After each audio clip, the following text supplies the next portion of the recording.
बिस्मिल्लाहिर्रहमानिर्रहीम। Class 7 English A and B lecture को हम कंक्लूड करेंगे। आज के लेक्चर में मैंने ये दो लेक्चर्स हैं जिनको मैं मर्ज कर रहा हूँ इस एक वीडियो लेक्चर में, ताकि आपको कोई परेशानी ना हो, दो दो वीडियोस ना देखनी पड़े, एक ही वीडियोस में एक ही गो में आप ये सारा काम कंक्लूड कर लें। हम लोग कंप्लीट कर चुके थे पिछले आधे चैप्टर को, यानी मून विंड को। उसमें हमने आधा चैप्टर किया था, उसके बाद फॉरेन असेसमेंट टेस्ट आ गए थे। उसके अगले जो हैं एक्सरसाइज बी जो है वो हम करने जा रहे हैं। आंसर दीज क्वेश्चंस, ये बेसिकली ऐसे ही हैं जैसे जो हमारे रेफरेंस टू द कॉन्टेक्स्ट होता था, लेकिन रेफरेंस टू द कॉन्टेक्स्ट में एक काफ़ी ज़्यादा सवाल होते थे, उसमें दो दो ही हैं, वो हो जाएंगे। Make a list of the similes in the poem. Similes जो हैं इस पोइम के अंदर वो कौन कौन सी हैं। Like a swan in the at a sea, जैसे जो उसने तशबीहात इस्तेमाल की हैं दो, वो ये हैं कि like a swan in the सी का मतलब है कि जैसे एक हंस समंदर के अंदर चल रहा हो या समंदर पे उड़ रहा हो। ये सी है, ये जो है अगर मैं आपको ये ठीक करूं तो ये सी एस डबल ई सी नहीं है, ये एस ई ए सी है। ये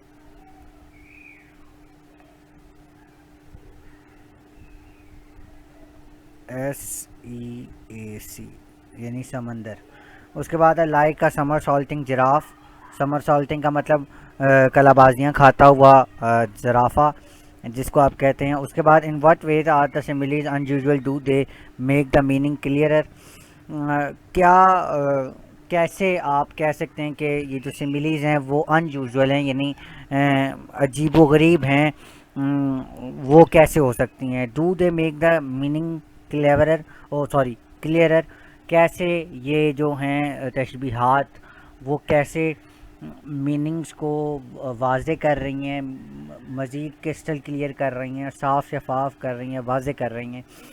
the similes are unusual in that a swan at a sea would not be used to the waves and would flounders। क्या होता है कि आपने कभी सी के अंदर समंदर को, यानी समंदर में आपने कभी हंस को नहीं देखा होगा। वो यानी कि इसका मतलब ये है कि वो उसकी हवा को बर्दाश्त नहीं कर सकता। जो समंदर की हवाएं होती हैं वो सी जो अपना हमारा हंस है वो बड़ा नाजुक सा परिंदा है, उसकी पतली पतली टांगे होती हैं बेचारे की। तो वो फ्लाउंडर्स का मतलब ये है वो उड़ जाएगा बेचारा, वो समंदर की हवा को बर्दाश्त ही नहीं कर पाएगा, वो उड़ जाएगा। It is a difficult to imagine. अच्छा, अब ये इमेजिन, एक और चीज़ भी इमेजिन करना बड़ी मुश्किल है। It is difficult to imagine a giraffe doing a somersault, कि एक जिराफ जो है वो समर सॉल्ट कर रहा है, यानी कि एक जिराफ जो है वो कलाबाजियाँ खा रहा है। ऐसा भी बड़ा मुश्किल है, जो इमेजिनेशन नहीं हो पाती जिसकी। ठीक है, एक जिराफ कैसे कलाबाजी खा सकता है। Doing a somersault but when compare to a Ferris wheel flying it becomes imaginable. जब आप ऐसे उसको तशबीह देंगे फेरिस व्हील के साथ, वो जो उड़न जो जिसको हम क्या कहते हैं, वो जो बड़ा सा झूला होता है गोल नुमा, उसके अंदर उसके हवाले से अगर हम उसको उससे रिलेट करेंगे तो फिर आप उसको शायद इमेजिन कर पाएँ, इमेजिनेबल हो सकता है, तसव्वुर में लाया जा सकता है कि कितना बड़ा झूला जैसे गोल गोल कलाबाजियाँ खा सकता है, तो ऐसे शायद जिराफ भी कलाबाजियाँ खा सकता होगा। तो ऐसे इमेजिन एक दूसरे से रिलेट करेंगे तो आप इमेजिन कर पाएंगे। उसके बाद लास्ट क्वेश्चन जो आपकी नोटबुक पर होना है वो ये है, right a definition for each astronaut. ये हर एक की आपने डेफिनेशन लिखनी है। सबसे पहले आता है astronaut, a person train to pilot navigate or take part in the spacecraft. Astronaut वो होता है जो स्पेस क्राफ्ट चलाता है, उसको पायलट यानी उसको चलाता है, नेविगेट उसको डायरेक्शन बताता है, और take part in spacecraft यानी स्पेस के किसी खलाई मिशन पर जाता है और उसको फतह करके एक तरह से वापस आ जाता है, सर करके वापस आ जाता है। सैटेलाइट, सैटेलाइट क्या होती है? An object launched into orbit around the earth. जब एक ख़ास किस्म का ऑब्जेक्ट होता है, जैसे जिसको हम सैटेलाइट कहते हैं। वो ज़मीन के गिर्द एक ऑर्बिट है जिसके गिर्द घुमाया जाता है, ठीक है, ताकि जो ज़मीन की जो मौसमियाती तब्दीलियाँ हैं और ज़मीन कैसे रिवॉल्व कर रही है अराउंड द सन या अराउंड इट ऑर्बिट, वो कैसे कर रही है, और हमारे जो कम्युनिकेशंस हैं वो कैसे चल रहे हैं। तो उसके लिए जो हम चीज़ खला में भेजते हैं उसको हम सैटेलाइट कहते हैं। स्पेस शटल क्या होती है? री यूजेबल स्पेस क्राफ्ट, एक ऐसा स्पेस क्राफ्ट जो दोबारा इस्तेमाल करने के काबिल होता है, विद विंग्स, जिसके साथ पर लगे होते हैं, यानी उसके साथ विंग्स होते हैं, for controlled ascent in the atmosphere, ताकि उसको अपनी इजाज़त के मुताबिक, यानी अपनी मंशा, असेंट का मतलब है मंशा के मुताबिक, अपनी इजाज़त के मुताबिक उसको खला में कंट्रोल के साथ एटमॉस्फेयर के अंदर भेजा जा सके, ठीक है। उसके बाद आता है लॉन्च पैड, द बेस और platform from which a rocket और स्पेस क्राफ्ट इज़ लॉन्च्ड। कहते हैं एक ऐसी बेस, एक ऐसा प्लेटफॉर्म जहाँ से किसी भी एक रॉकेट को या स्पेस क्राफ्ट को छोड़ा जाता है खला में, उसको हम लॉन्चिंग पैड या लॉन्च पैड कहते हैं।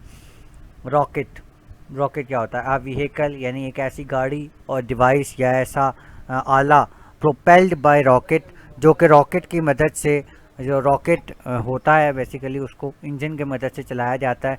तो ये हमारे क्या थे, क्वेश्चन आंसर्स थे। मैंने ये पिछली एक्सरसाइज में मैं ये सारा कुछ आपको करवा चुका हूँ, ये जो मैं आपको दिखा रहा हूँ मैंने ये भी करवा दिया है आपको। ये इसके अलावा ये मैंने आपको बुक वर्क भी करवा दिया है, ठीक है। इसमें ये सारा कुछ हम कवर अप कर चुके हैं। तो हमने इंग्लिश ए का जो बेसिकली कोर्स वर्क है, कोर्स कंटेंट है, वो हमने कवर अप कर लिया, ठीक है। और इसके बाद हम जो इंग्लिश बी का है वो हम इकट्ठा करेंगे नेक्स्ट चैप्टर के साथ ही। और अभी हम चलते हैं नेक्स्ट चैप्टर के ऊपर जो हमने करना है, the story of an invitation. Story of an invitation जो है, क्योंकि ये अब मैं नेक्स्ट चैप्टर की तरफ इसलिए मूव ऑन करना चाह रहा हूँ कि पिछला जो चैप्टर है ना, उसकी जो बुक एक्सरसाइज है मून विंड की, वो बहुत छोटी सी है। उसमें बहुत कम क्वेश्चंस हैं जो कि हमने बुक पे ही नोट करने हैं, और बड़े ही कॉमन से क्वेश्चंस हैं। उनको हमने मैंने नेक्स्ट जो एक्सरसाइज होगी इंग्लिश बी की, यानी इस चैप्टर नंबर 3 की जो एक्सरसाइज होगी, मैं उसके साथ मर्ज करूंगा ताकि आप फ्लुएंटली दोनों चैप्टर्स की जो एक्सरसाइज हैं वो कंप्लीट इकट्ठी कर लें। अब जो है नेक्स्ट चैप्टर की तरफ हम कंक्लूड करेंगे आज ही इसी चैप्टर को, the story of invitation. The story of invitation में जो है उसमें सबसे पहले तो हम इसको, ये बेसिकली दो बच्चियों की कहानी है। एक जो है वो ऐसी बच्ची है जिसके वालिदैन नहीं हैं, वो बिल्कुल अकेली है दुनिया में, उसका कोई वाली वारिस नहीं है, बड़ी मुश्किल से उसका गुज़र बसर होता है, ठीक है। और वो बड़ी रंजीदा किस्म की बच्ची है, गमज़दा सी बच्ची है। और दूसरी एक बड़ी बोल्ड, बड़ी चाको चौबंद, एक खुश रहने वाली, एक जिसे कहते कोई गम नहीं है उसको, वो बड़ी खुशबाश रहने वाली बच्ची है जिसको दुनिया में कोई गम वगैरह नहीं है, लेकिन वो दर्द रखती है किसी दूसरे गमगीन बच्चे का या बच्ची का, किसी गमगीन किस्म के इंसान का दर्द दिल रखने वाली वह बच्ची है। अब ये स्टोरी कैसे चलती है, इनविटेशन का इससे क्या लिंक है, वो हम चैप्टर के दरमियान में पढ़ेंगे, तब मैं आपको समझा पाऊँगा। फ़िलहाल इसकी सिर्फ हम पहले हम जो मुश्किल वर्ड्स हैं, जो वर्ड्स टू नो हैं, पहले हम वो देख लें। ये आप कॉपी पे नोट करेंगे। सबसे पहले आता है बैंकरप्ट। बैंकरप्ट का मतलब होता है दिवालिया हो जाना, ठीक है, या महरूम हो जाना, मोहताज हो जाना, यानी मुफलिस हो जाना। ये दिवालिया एक इसका प्रॉपर मतलब है। बैंकरप्ट का मतलब दिवालिया। कैरमल एक नरम मीठी चीज़ को कहते हैं, जैसे वो टॉफ़ी के अंदर जो नहीं भरी जाती, चॉकलेट नुमा, लेकिन इसको नरम मीठी चीज़ ही कहा जाता है। कमेंसमेंट, शीरा आप कह सकते हैं कैरमल को, ठीक है। कमेंसमेंट का मतलब होता है आगाज़, ठीक है। कंडेम का मतलब होता है मजम्मत करना। कॉर्डियल का मतलब होता है फ्रेंडली, यानी कि वार्म, पुरजोश, ठीक है। उसके बाद डार्ट माउथ जो है वो बेसिकली एक सिटी है कनाडा में, ठीक है। डिप्लोमेटिकली का मतलब टैक्टफुली, सेंसिटिविटी यानी समझदारी के साथ। उसके बाद दीवान का मतलब तख्त होता है, ठीक है, जिसके पीछे जो आप कहते हैं ना कि पुष्ट यानी टेक लगाने वाली जगह नहीं होती। अगर मैं आपको अपनी वीडियो से दिखा सकूं आपको, तो शायद आपको थोड़ी बहुत समझ में आ सके।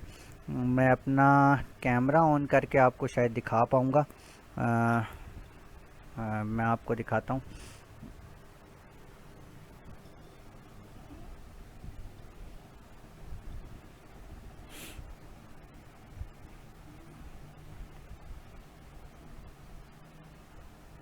ये आपको दिख रहा है, ऐसा होता है। ये दीवान है, ये आपको दिख रहा होगा, ये दीवान है, ठीक है। इसको हम दीवान कहते हैं। तख्त है एक तरह से जिसके पीछे बैक नहीं है, यानी जिसके पीछे आप समझ लें कि टेक लगाने वाली जगह नहीं होती, तो ये दीवान कहलाता है। अब उसके बाद हम आगे चलते हैं। तो हम आगे देखते हैं क्या होता है। अब इसमें जो नेक्स्ट वर्ड है वो है डोनट। डोनट जो होता है वो एक केक होता है, जिसके दरमियान गोल सुराख होता है, जैसे हमारी बाकरखानी होती है इस तरह होता है। मीठा होता है, केक होता है। अगर आप किसी फूड चेन डंकिन डोनट्स का नाम आपने सुना होगा, उधर आप गए हैं तो डंकिन डोनट्स पे आपने देखा होगा कि डोनट्स कैसे होते हैं। मैं आपको दिखा देता हूँ, अगर हो सके तो मैं आपको इसी पे दिखा देता हूँ।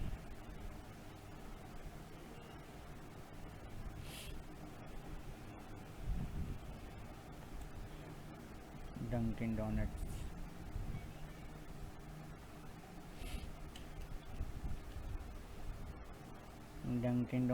में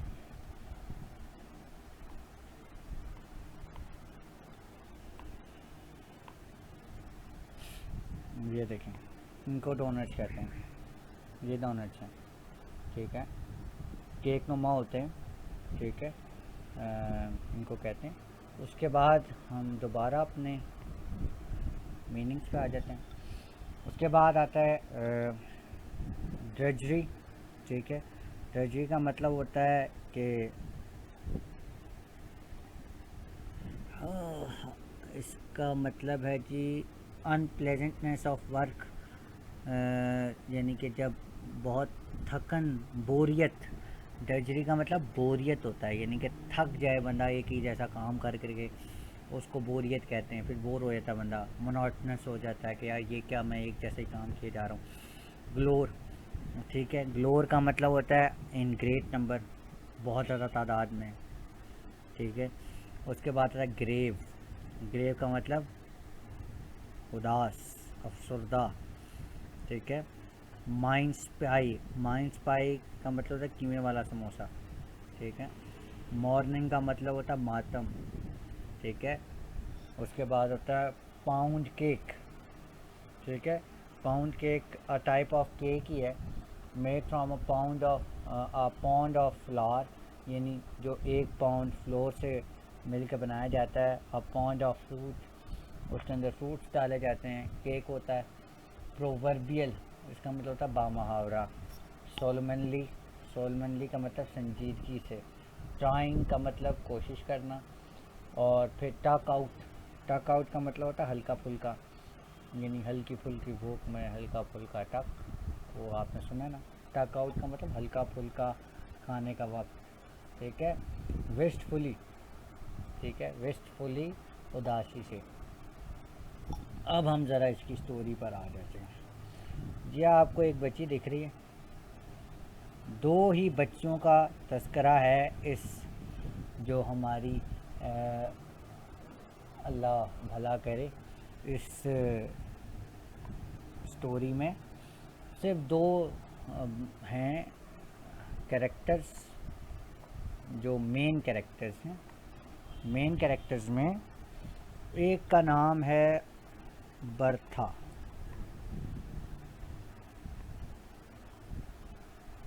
ठीक है, और दूसरी है जिसका नाम हमारा क्या नाम है, बर्था के अलावा एक बच्ची है जिसका नाम है ग्रेस।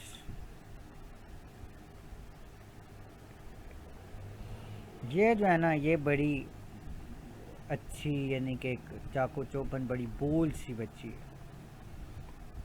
बड़ी निडर सी बच्ची है, खुशबाश बच्ची है। जबकि ये जो है ना, ये बेचारी हमारी वेस्टफुल बच्ची है। वेस्टफुल का मतलब यही होता है कि गमगीन बच्ची है, उसको गम बड़े मिले हुए हैं इस दुनिया में, क्योंकि उसके पास कोई ठिकाना नहीं है, उसका अपना कोई नहीं है, उसका रिश्तेदार कोई नहीं है उसके। वो एक तरह से बेचारी गरीब बच्ची है, ठीक है, उसका बड़ा मुश्किल से गुज़र बसर भी होता है, ठीक है। अब बर्था जो है वो बर्था सदरलैंड इसका नाम है। Horrid home from the post office से आई है घर, ठीक है। Climb the stairs of the her boarding house for her room on the 3rd floor, her roommate grace Maxwell. इसका पूरा नाम है बर्था सदरलैंड, और दूसरी जो बच्ची है गरीब सी बेचारी उदास, उसका नाम है Grace Maxwell. Was sitting on the divan. Grace Maxwell ये घर आती है जब बर्था पोस्ट ऑफिस से, बड़ी खुश है, ठीक है। ग्रेस जो है वो दीवान पे बैठी हुई है बाय द विंडो, खिड़की के साथ ही रखा हुआ दीवान, looking out into the twilight यानी चांद की हल्की फुल्की रोशनी में वो वहाँ बैठी हुई है। A year ago Bertha and Grace had come to Dartmoor to attend an academy में यहाँ पर ये पढ़ते हैं, क्योंकि हॉस्टल में पढ़ती हैं दोनों बच्चियाँ, ठीक है। 1 साल होने को आया है कि जब ये बच्चियाँ आई हैं पढ़ने के लिए यहाँ पर अकेडमी में। एंड फाउंड देमसेल्फ रूममेट, और दोनों एक दूसरे की रूममेट बन गई हैं, क्योंकि ये एक ही हॉस्टल में रहती हैं तो वहाँ पर एक दूसरे की रूममेट हैं, इकट्ठी रहती हैं, ठीक है। बर्था वाज ब्राइट, बर्था बड़ी अच्छी बच्ची है, प्रिटी खूबसूरत है, पॉपुलर यानी अपने दोस्तों में बड़ी मशहूर है, ठीक है। द फेवरेट ऑफ क्लासमेट में भी अपनी यानी उसने बड़ी अच्छी रिप्यूट बनाई हुई है, अपने टीचर्स की भी फेवरेट है। ग्रेस जो है वो बेचारी गमगीन बच्ची है, ठीक है, और क्वाइट चुप रहने वाली बच्ची है। ड्रेस्ड इन मॉर्निंग, हमेशा वो सोगिया लिबास में बैठी रहती है, कोई उसकी रंगीनी नहीं है उसकी ज़िंदगी में। She was quite alone in the world, वो अपनी पूरी दुनिया में अकेली है। The aunt who had brought her up having recently lied, उसकी जो खाला है जिसने उसको पाल पोस के बड़ा किया था, वो भी रिसेंटली अभी माजी करीब में उसका इंतकाल हो गया, ठीक है। At first she had felt shy with bright and brilliant Bertha, but they soon became friends, and the year that followed was a very pleasant one. It was almost, और फिर शुरू में तो बर्था से वो हिचकिचाती थी, शर्माती थी, लेकिन फिर बाद में जब दोस्ती हो गई तो काफ़ी बेहतर हो गई है। अब 1 साल होने को आया, अब 1 साल ख़त्म होने वाला है। For the terminal exam had begun, terminal exam होने वाले हैं। And in a weeks time the school would close the holidays, अच्छा अब छुट्टियाँ होने वाली हैं। Have some chocolates, Grace Bertha gaily, Bertha ने बड़ी खुशी से ग्रेस से कहा कि ये लो चॉकलेट खाओ। I got such good news in letter tonight, आज रात मेरे पास बड़ी खुशी की खबर है, इसलिए ये लो चॉकलेट खाओ, ठीक है। I must celebrate it fittingly, और मैं इसको बहुत ज़्यादा सेलिब्रेट करना चाहती हूँ। So I went to Carter's and invested in all my spare cash caramels. It is really fortunate the term is almost out, for I am nearly bankrupt. कहते मेरे पास जितने पैसे थे मैंने सारे कैरमल और चॉकलेट्स लेने में खर्च कर दिए हैं। अब छुट्टियां होने वाली हैं तो और सेशन भी क्लोज होने वाला है, तो अब मैं बड़ी खुश हूँ और मेरे पास ख़त में एक बड़ी अच्छी न्यूज़ भी है, ठीक है। और अब मैं तकरीबन दिवालिया हो गई, मेरे पास कैश वैश कुछ नहीं बचा, पैसे ख़त्म हो गए हैं। बर्था है, I have just left to furnish a tuck out. ठीक है, उसने जो भी चीज़ें हैं वो ख़रीद ली हैं, हल्की फुल्की भूख लगी थी उसे, सब कुछ उस पैसे उसमें उड़ा दिए for the commencement night and no more.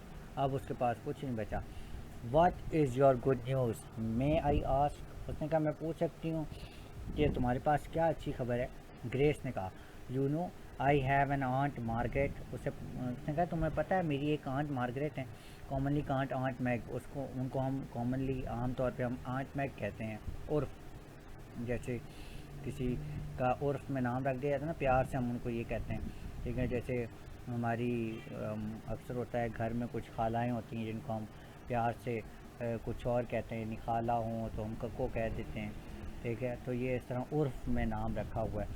Out at रिवर्सडेल के करीब रहती हैं। There never was such a dear sweet jolly auntie in the world. कहती हैं उनसे अच्छी और बेहतरीन खातून, बेहतरीन खाला हो ही नहीं सकती। I had a letter from her tonight. मेरे पास उनकी तरफ से एक ख़त आया। Listen I will read you what she says. अब वो पढ़ती है ख़त, ये सारा उसका ख़त है जो उसकी आंट ने लिखा है बर्था को। अब वो कहती है कि जी आप कब आ रही हैं, आपको छुट्टियां हो गई हैं तो आप आ जाओ मेरे घर, तो हम खूब इंजॉय करेंगे। मेरे पास और बच्चे भी आए हुए हैं। ठीक है, लोइस नाम का बच्चा है, लिली डेनिस है। ठीक है, वो 2-3 बच्चे और हैं वो भी आ रहे हैं, तो आप भी आ जाओ, तो हम मिलकर खुशियाँ मनाएंगे और हम इंजॉय करेंगे, तो आप जल्दी से आ जाओ। तो ये बहुत खुश है कि जी मुझे इनविटेशन आया है वहाँ से, तो मैं वहाँ जाऊँगी। There said Bertha looking up with laugh is not that lovely. Bertha कहती है क्या ये खुशी की खबर नहीं है, देखो बड़ा मज़ा आएगा। तो how delightful it must be have friends like that love you and plan for you said grace. Grace कहती है हाँ जी, तो बड़ी खुशी की बात है कि आपका कोई देख रेख करने वाला हो, आपकी खुशियों में शामिल होने वाला है, तो फिर उसमें बड़ा अच्छा होता है कि आपकी कोई देख रेख करने वाला है। तो ग्रेस का ये कहना है कि जी अच्छी बात है आप जा रहे हो तो। खैर कहता है जहाँ तक मेरा ताल्लुक़ है, मैं तो क्लार्कमैन के बुक स्टोर पे जाऊंगी सारी समर में, और सारी गर्मियाँ वहाँ काम करूँगी। मेरी क्लार्कमैन साहब से मुलाकात हो गई, उनका बुक स्टोर है, तो बुक स्टोर पे मैं वहाँ पर जॉब करने जा रही हूँ एज अ होल, यानी एज अ समर में मैं वहाँ जाऊँगी। गर्मियों की छुट्टियाँ हो रही हैं तो मैं वहाँ चली जाऊँगी। बर्था कहती है तुम्हें रेस्ट की ज़रूरत है, ऐसे नहीं करो, ये एक अच्छा फ़ैसला नहीं होगा कि तुम जाकर वहाँ पर जॉब करो। तो ग्रेस कहती है मेरे पास और कोई चारा नहीं है, मेरे पास पैसे भी नहीं हैं, और मेरे पास फ़ीस देने के पैसे भी जब होंगे जब मैं वहाँ पर काम करूँगी। सो मुझे काम करना वहाँ पर ज़रूरी है, इसलिए मुझे वहाँ जाना ज़रूरी है। खैर अब बर्था जो है वो इस मामले में बड़ी परेशान होती है कि जी ये कैसे होगा, कैसे करेगी ये।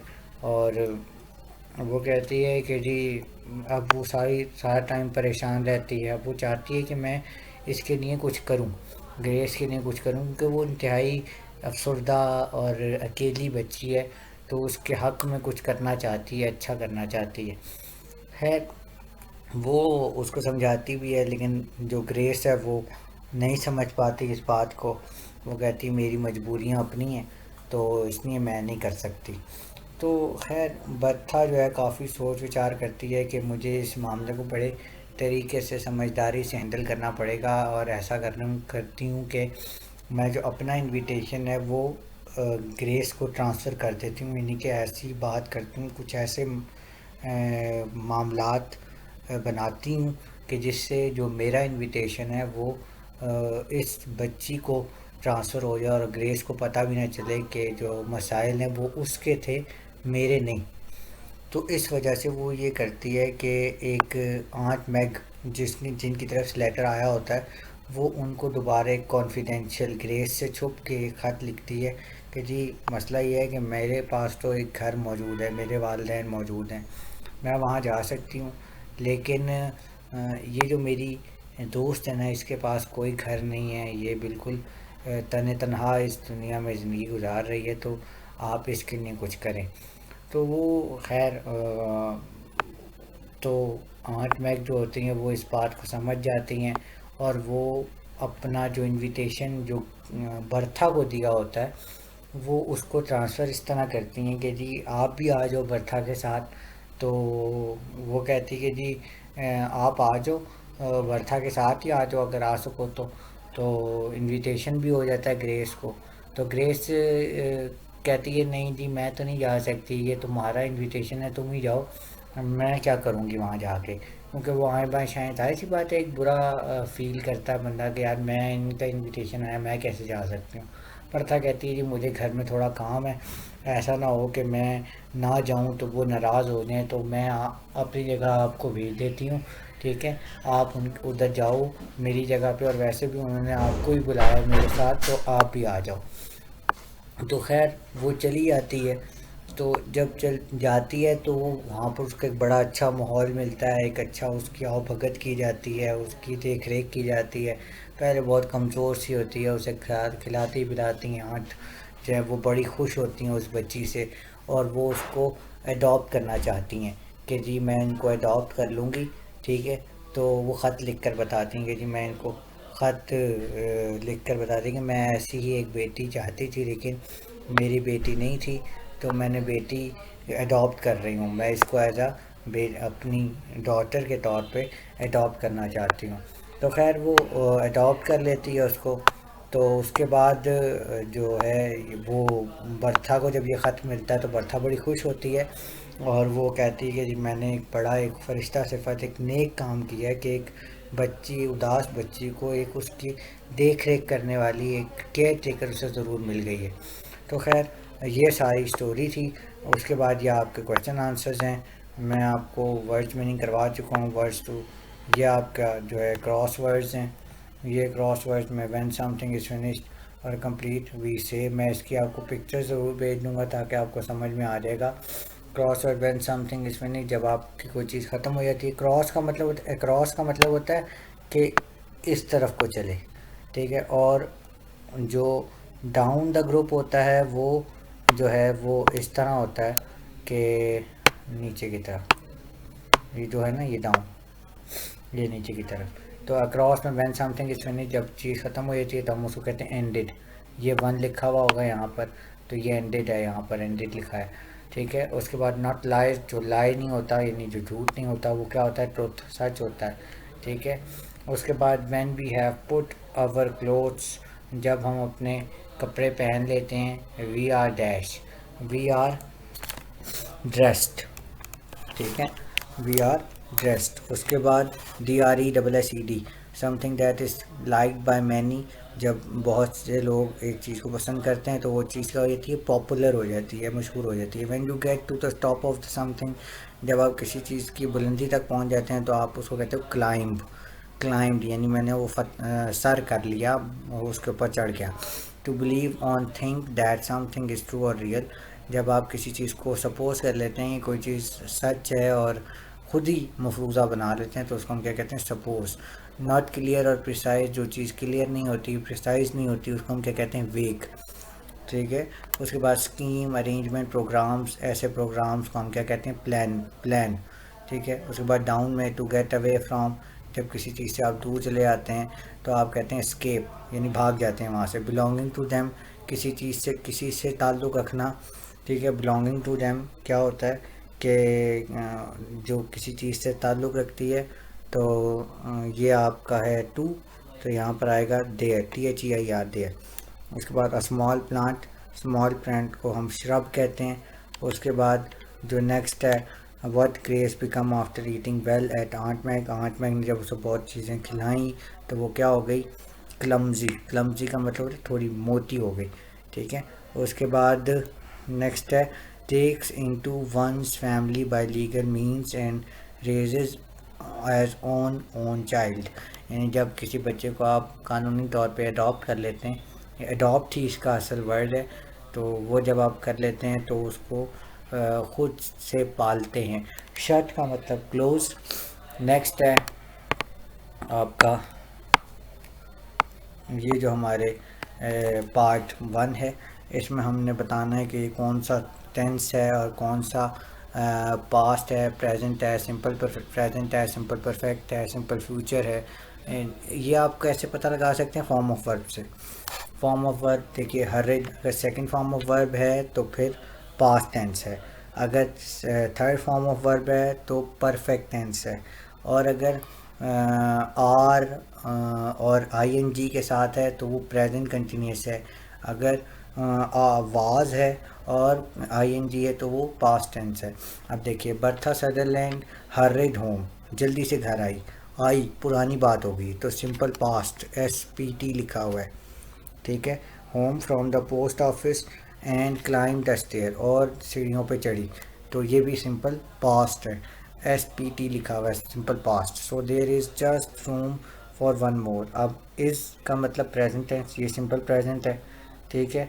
There never was such a dear sweet jolly aunty aunt in the world. अब ये देखें, यहाँ पर वॉज इस्तेमाल हो गया, ये पास्ट, सिंपल पास्ट है ये।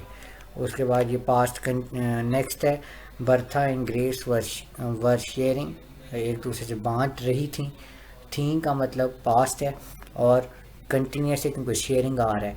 शी वॉज स्टडिंग, फिर दोबारा वही पास्ट कंटिन्यूस टेंस है, ठीक है। I will do it, will का मतलब होता है परफेक्ट, ओ सॉरी फ्यूचर टेंस, तो आई विल डू इट ये सिंपल फ्यूचर टेंस है। She has grown plump and रोजी, ठीक है। अब ये थर्ड फॉर्म इस्तेमाल हुई है, ये परफेक्ट टेंस है, प्रेजेंट परफेक्ट, PRP लिखेंगे, प्रेजेंट परफेक्ट। नेक्स्ट है कि imagine you are one of two girls, दो बच्चियां हैं, आप में से ही दो बच्ची हैं जो एक हॉस्टल में गई हैं। तो आप जब इंट्रोडक्टरी बातें आपस में एक दूसरे तारुफ होगा तो आप एक दूसरे से क्या पूछेंगे? I wonder if you could tell me, क्या हॉबीज़ पूछेंगी। Could you please tell me a favourite author, अपने किसी राइटर का पूछेंगी, क्या किसकी किताबें आप पढ़ना पसंद करती हैं।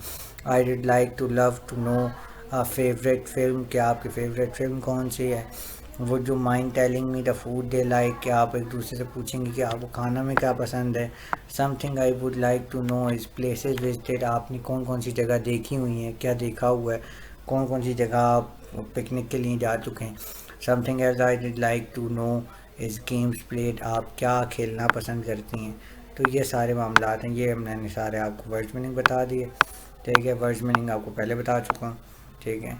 और उसके बाद इन व्हाट रिस्पेक्ट, ये आपने कॉपी पे नोट करने हैं ये सारे, ठीक है। उसके बाद ये हमारा क्वेश्चन आ गया, इन व्हाट रिस्पेक्ट पर two girls different from each other, किन वजूहत की बेस पे दोनों बच्चियाँ एक दूसरे से मुख्तलिफ थीं। Bertha was bright pretty and popular, Grace was a grave quiet girl dressed in mourning and quite alone in the world. Bertha जो है वो बड़ी खुशो-खुर्रम ज़िंदगी गुजार रही थी, खूबसूरत थी, पॉपुलर थी, मशहूर थी अपने क्लासमेट्स में, लेकिन जो ग्रेस थी वो बड़ी अफसरदा गमगीन रहा करती थी। क्वाइट गर्ल थी, खामोश ऐसी थी, सोगिया लिबास पहनती थी, ठीक है। कलर था ही नहीं उसकी ज़िंदगी में कभी, ठीक है, खुश नहीं रहती थी।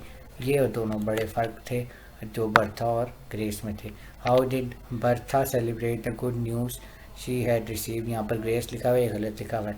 बर्था ने कैसे सेलिब्रेट की good news?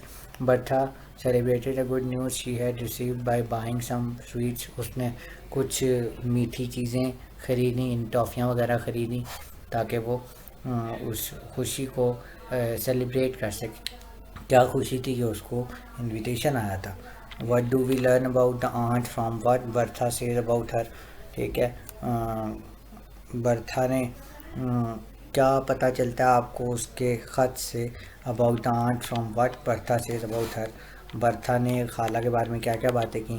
From what Bertha says about her we learn that aunt is dear, aunt बड़ी अच्छी हैं, वो बड़ी खुश रखने वाली, प्यार करने वाली ख़ातून है। She is also kind generous and understanding, समझदार ख़ातून हैं, सखावत पसंद हैं, रहम दिल हैं। ये सारी खसूसियात आंट के अंदर मौजूद थी। What do you think is meant by the statement Mary and Lo and Lil are girls after your own heart. इसका क्या मतलब है? ये जो स्टेटमेंट लिखी है ना, Mary Low and Lil are girls after your own heart, इसका क्या मतलब है? It means that the girls have similar temperament and interest. इसका मतलब ये होता है कि जो तमाम तीनों बच्ची हैं वो भी आप जैसी ही हैं, आप जैसी टेम्परामेंट की हैं, आप जैसी आदत की हैं। What made grace wistful? Grace को किस चीज़ ने ज़्यादा गमगीन कर दिया? Grace was made wistful by the fact that Bertha has her aunt who loved her and planned for her. Grace has no family to do this for her. Grace इसलिए उदास हो गई कि बर्था के पास एक खाला थी जो उसकी देख रेख कर सकती थी, प्यार करती थी, लेकिन ग्रेस के पास ऐसी कोई शख्सियत मौजूद नहीं थी। Did Bertha think it was a good idea for Grace to work at Clarkman all summer? क्या बर्था ये समझती थी कि क्लार्कमैन के बुक स्टोर पे सारा गर्मियाँ काम करती रहे ग्रेस? ऐसा नहीं है। No, Bertha did not think it was a good idea, वो ये नहीं समझती थी। For Grace work at Clarkman all summer, she thought Grace need a rest. वो समझती थी कि ग्रेस को आराम करना चाहिए। From what Grace and Aunt Mag say in their letter, what dues are there to indicate that Grace, clue लिखा हुआ, ये ड्यूज नहीं है, clues are there to indicate that Grace really was having a good time staying with Aunt Meg. उनके ख़त से क्या पता चलता था? क्या क्या क्लूज़ ऐसे मिलते हैं, ऐसी क्या क्या निशानियाँ मिलती हैं जिससे पता चले कि आंट मैग के पास वो बहुत खुश ग्रेस ज़िंदगी गुजार रही है। ठीक है। The clues in their letter that indicate, ये इंडिकेशंस जो बताई गई हैं, that Grace had a good time at Aunt Mag's, Aunt Mag के पास ग्रेस बहुत खुश है, वो ये हैं कि Aunt Mag writes that she always wanted a daughter and she intend to adopt Grace. तो आंट मैग हमेशा ये चाहती थी कि उनकी एक बेटी हो, तो अब वो ये चाहती हैं कि अब वो ग्रेस को अडॉप्ट कर लें। नेक्स्ट है reference to the context. Answer the following with reference to the context. I shall have to manage this affair very carefully. कि मुझे ये जो मामला है बड़े तरीके से, बड़े समझदारी से हैंडल करना पड़ेगा, मैनेज करना पड़ेगा। ये किसने कहा? Who says these words and then to whom? किसको कहा? Bertha to हर्सर। बर्था ने अपने आप से सोचा, यानी अपने आप से कह रही थी कि ये जो मामला है ना ग्रेस वाला, कि ये कैसे मैं इसका ट्रांसफ़र हूँ वो करूँ कि ये एक अच्छी जगह चली जाए, वो बर्था अपने आप से कह रही थी। What was the affair that had to be manage carefully? क्या मसला था जो कि बड़ा देख के, बड़ा समझदारी के साथ हैंडल करना था? Trying to arrange for Grace to go to Aunt Mag in Bertha's place without making Grace feel uncomfortable. ये मैनेज करना था कि कैसे ग्रेस को भेजा जाए बर्था की जगह, और ये भी पता न चले ग्रेस को कि जी उसकी वजह से, उसके मसाइल की वजह से ही उसने बर्था ने अपनी कुर्बानी दी है। Bertha did what did the speaker plan to do in order to manage their affairs carefully? क्या किया उसने उस मैनेज करने के लिए? Bertha plan to tell Grace that she could not do she would not go due to the circumstances, but she would not reveal that the circumstances were Grace, not Bertha's. Bertha ने planning की कि जी, उसने कहा कि जी मेरी कुछ वजूहात की वजह से मैं नहीं जा पाऊँगी, आप मेरी जगह चली जाएं, और ये भी पता नहीं चलने दिया ग्रेस को कि मसाइल जो हैं वो ग्रेस के अपने थे, बर्था के नहीं थे, बर्था जा सकती थी। You are not strong and you need a good rest. तुम इतनी ताकतवर नहीं हो, तुम्हें आराम की ज़रूरत है। Who says this word? ये अल्फाज किसने कहे? एंड टू हुम, किसको कहे? बर्था टू ग्रेस, बर्था ने कहे ग्रेस को। Why did the person being spoken to need a good rest? जिसको ये बात कही जा रही है, यानी ग्रेस को कहा जा रही है, क्यों कहा जा रही है कि आपको कही जा रही है? क्योंकि कि आपको रेस्ट की ज़रूरत है, आपको आराम की ज़रूरत है। She has had a bereavement, she has no family, she has been working hard at school all time. क्योंकि एक तो वो गमगीन बच्ची थी, अफसरदा बच्ची थी, यानी गमज़दा बच्ची थी, और दूसरा ये कि उसने सारी टर्म, यानी पूरा टर्म गुजर की थी, स्कूल में बड़ी मेहनत की थी, तो वो ये नहीं चाहती थी कि अब दोबारा ये काम करे, इतना हार्ड वर्क दोबारा करे, इसको थोड़ा सा रेस्ट चाहिए। What had this person been planning to do during the holidays. ये जो ग्रेस थी, यानी ग्रेस के बारे में बात हो रही है कि वो क्या प्लानिंग करने जा रही थी कि छुट्टियों में क्या करेगी। She had been planning to work at Clarkman book store. वो ये करने जा रही थी कि क्लार्कमैन बुक स्टोर पर काम कर लूँगी मैं, ठीक है, मैं कहीं और नहीं जा पा सकती तो मैं यही करूँगी। डोंट थिंक मी अनग्रेटफुल, मुझे नाशुक्रा मत से समझिएगा। Who says this word, how and to whom, ये अल्फाज किसने कहे, किसको कहे, कैसे कहे। Bertha in a letter to Aunt Mag, Bertha ने कहे एक ख़त में लिखे, और किसको लिखे, आंट मैग को लिखे।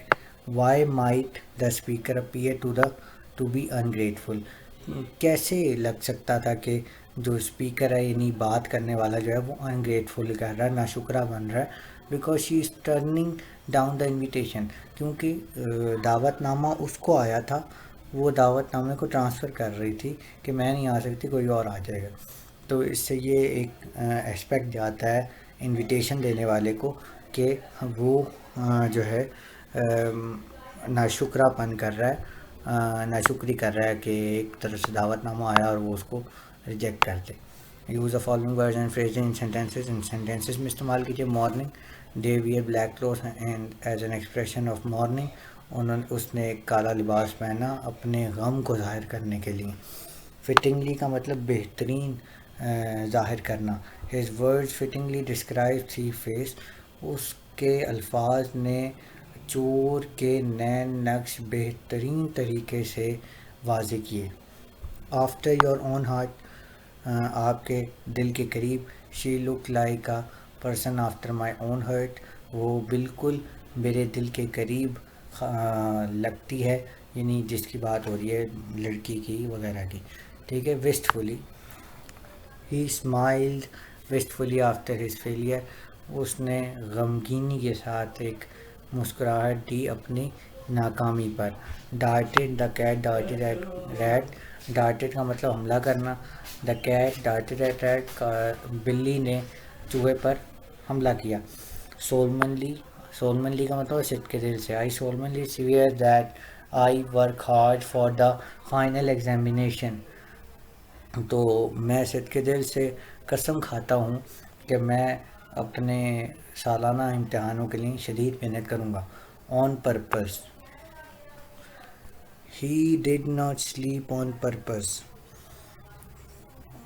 अब इस ऑन पर्पस का मतलब होता है बामकसद, ठीक है। अब यहाँ पर ये जुमला है, ये वैसे तो गलत लिखा हुआ है, तो मैं इसकी जगह लिख सकता हूँ हिज, चलिए मैं इसको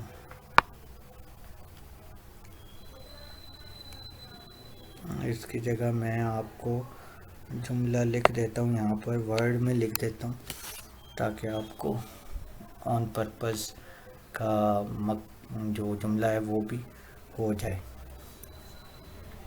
let's the word be open, word खुल जाए तो फिर हम बात करते हैं।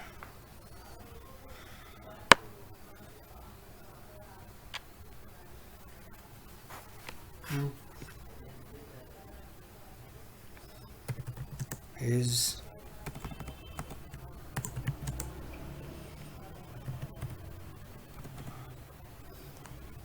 hard work on the project was so on purpose, उसकी मेहनत, शदीद मेहनत किसी उस प्रोजेक्ट पर बहुत बामकसद थी, ठीक है। ये उसका जुमला है। मैं इसको थोड़ा बड़ा कर देता हूँ ताकि आप इसको सही तरह से नोट कर लें, ठीक है।